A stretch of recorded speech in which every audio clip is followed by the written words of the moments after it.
Pathos was the exact same as Jupiter in layout, except the board was dark blue rather than green.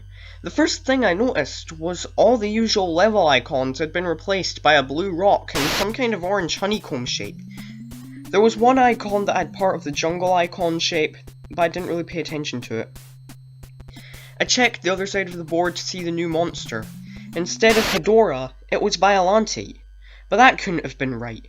Godzilla vs. Biollante didn't come out until 1989, and this game came out in 1988. Perhaps Toho wanted to put Biollante in the game to build excitement for the movie, but changed their minds. I tried to rationalize the game's abnormalities any way I could, but this would prove to be futile. Pathos' map song was the first new song I heard in the game. Like most of the new songs, it was hard to describe. I'll try. It started out slow and suspenseful, much slower than any song in the game, but every 12 seconds or so there would be a loud clashing sound, and the tempo would change. It's like the composer randomly played parts from 5 different songs with the same instruments. I moved Godzilla over to one of the many blue rock icons that replaced the jungle icons and started the level. The level resembled a blue mountain range with a blood-red planet in the sky. But there was something odd about the mountains. They had a shredded paper look to them. I thought at first maybe the glitch affected it, but it looked far too intentional. I also noticed something else about this level. There were no enemies at all. Not even any obstacles. I should also mention this is where the point meters start to become glitched beyond all comprehension. But it didn't really bother me. I never kept up with the points in this game anyway. So without having to focus on anything, I listened to the music and walked through the level unopposed. The music had a somewhat sorrowful feel to it. It would have been rather pleasant had I heard it in a normal game. The level went on for 3 screens, but with no obstacles, finished it very quickly. I tried the other levels of the same type to see if any enemies would appear, but there were none. Then there was the orange levels. Started one of those, and my eyes were assaulted by a grotesque background of tumorous orange eyes. The sky was the same as the ground, so I assumed this was indicating the level took place in a cave. The only enemies here were Matango spawn, but as you can see the little bastards were everywhere.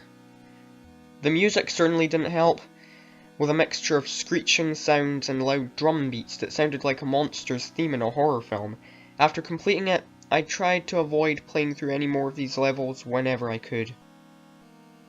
The map was so short it only took me a few minutes before I was headed for a rematch with Gezora and Mogera.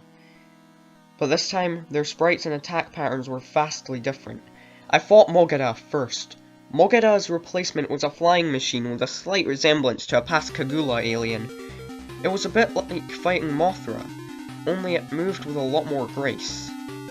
It attacked by spinning its front tentacle like a corkscrew. It still had an I-beam, except now it was fired from the drill. This lanky aberration had replaced Gezora, and the new beast was more of a challenge. It would run and jump at a fast pace, constantly swinging its arms and making it hard to get close. And of course, it tried to pin me in the corner with as much annoying resolve as ever. I defeated it using a combination of tail whips and heat beams spamming. I defeated them and was going to fight Titanosaurus, but when I started the fight with Titanosaurus, he was nowhere to be seen, and the game simply went back to the map with the Titanosaurus piece now missing.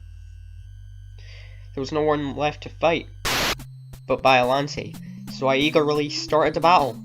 I was quite surprised that Biollante started the fight in her rose form.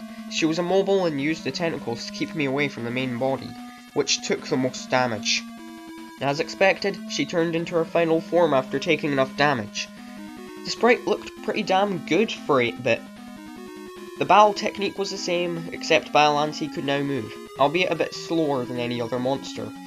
Being hit by tentacles did more damage now, and Biollante could do an acid spit, which I managed to avoid by jumping in the screen cap. Not much more difficult to beat than Titanosaurus, it only took 2 rounds, but when Biollante was gone, the music stopped. There was a new icon replacing the base. The icon wasn't there before I beat Biollante.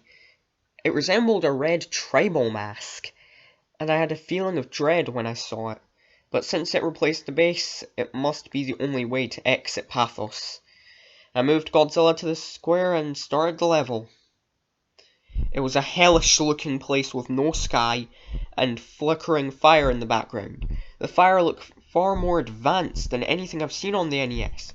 There was music in the form of a slow, steady drum beat resembling a heartbeat. All the text on the top of the screen and the life bar were gone. In their place was a single 8-bit text saying, "Run." My feeling of dread had intensified. I cautiously walked through the level, but like the Blue Mountains, there were no enemies. I paced around for a bit, thinking, run? From what? First time it hit me, I didn't even see it. I heard noise outside my room and turned back to see if something fell, and when I looked back, Godzilla was dying. I figured it must have been a glitch, but I wasn't going to play the game without Godzilla. So I restarted the game and went to the password screen. Have I ever mentioned how creepy the password screen music is? I mean, if you've played the game, you know what I mean. It doesn't fit the mood of the game at all. It sounds like something from a horror game. Maybe it was like that so kids wouldn't cheat. It was quite annoyed at this time, because I thought I was going to have to fight all the monsters again. But that didn't happen. The game started me off right where I was, before I started the red face level. So I tried to make sure to pay attention this time. And that's when I heard a low, bellowing sound. And then I saw it. This thing.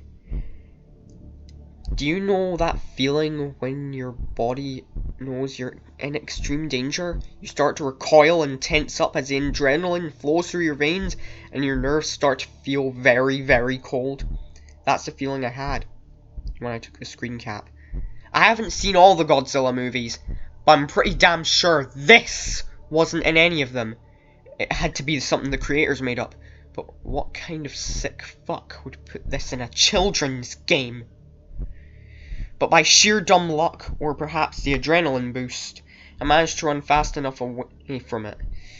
It ran very fast, so much so that if you saw it, you were almost certainly going to die. And when I say die, I mean your monster gets killed if the creature touches it. Once I had gone back to the map, I was so afraid that I was extremely tempted to shut the game off and to pretend this never happened.